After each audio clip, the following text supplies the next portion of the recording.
It's the 5-door version of the 2-door version of the 4-door saloon. And it's a coupe. Oh, and it's got 2 extra doors and it's large, so it's a Gran Coupe. Confused? Well, this is the BMW 4 Series Gran Coupe.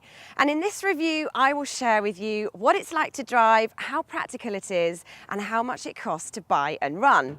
What it is and what it's based on should hopefully fall into place along the way.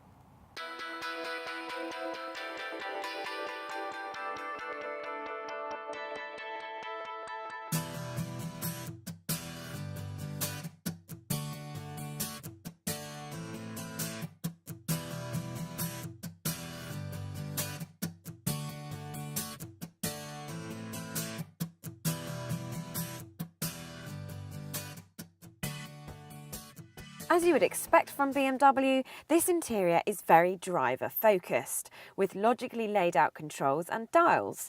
It's also beautifully finished, and this iDrive system just keeps getting better.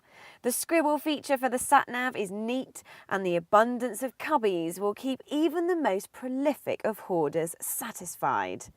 There's places for coffee cups, combs, mobile phones, purses, big bottles of water, and of course bananas. Now time for a spot the difference and similarities competition. This boot is actually the same size as the 3 Series, however, with the hatchback style tailgate is arguably more useful, especially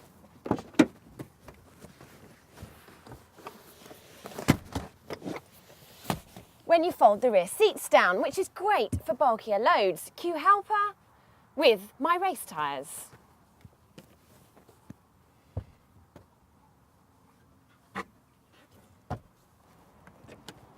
Rear seat space is more generous than a normal 4 Series coupe, plus with these 2 extra doors it is easier to get in. And you do get 3 seats, just about. The middle one is rather small.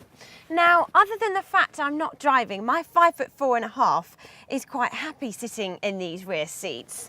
My assistant, though, is 6'4", which might prove a bit of a challenge for this car with its sloping roofline. Headroom is not quite as good as the 3 Series saloon. A bit of a squeeze then.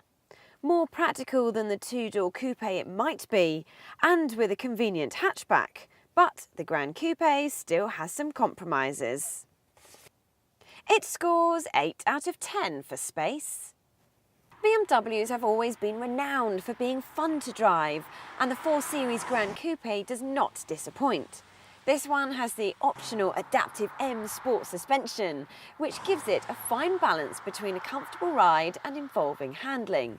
But even on standard suspension, this is one of those cars that can cover motorway miles with ease or be great fun down your country road.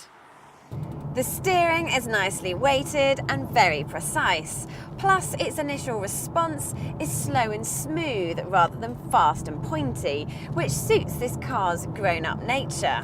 If you would like to change the steering weight or throttle response, you can use this rocker switch here. In Eco Pro, it's easier to drive and more economical, and in Sports Plus, it's more aggressive. You can guess which is my favourite. All-round visibility is excellent, and if you're worried about adverse weather conditions, there's even a 4-wheel drive version called xDrive. As with other BMWs, there is a huge choice of engines, ranging from economical yet punchy diesels to this really quick turbocharged 435i, which not all that long ago would have given an M3 a run for its money.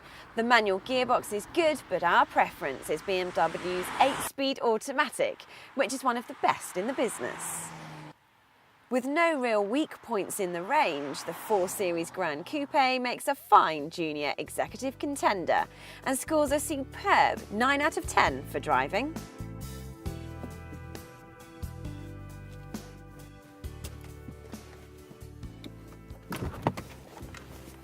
It's a premium car, so has a premium price tag.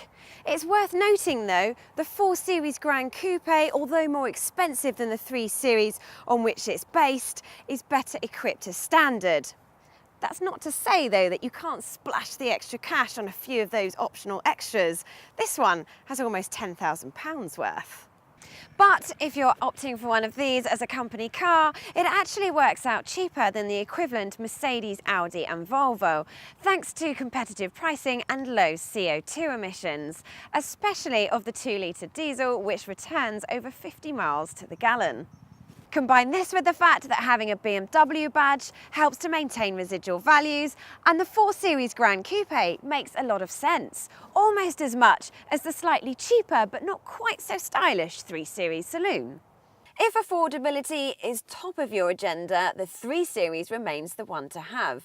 But this 4 Series Gran Coupe still represents a strong overall package, giving it 8 out of 10 for affordability.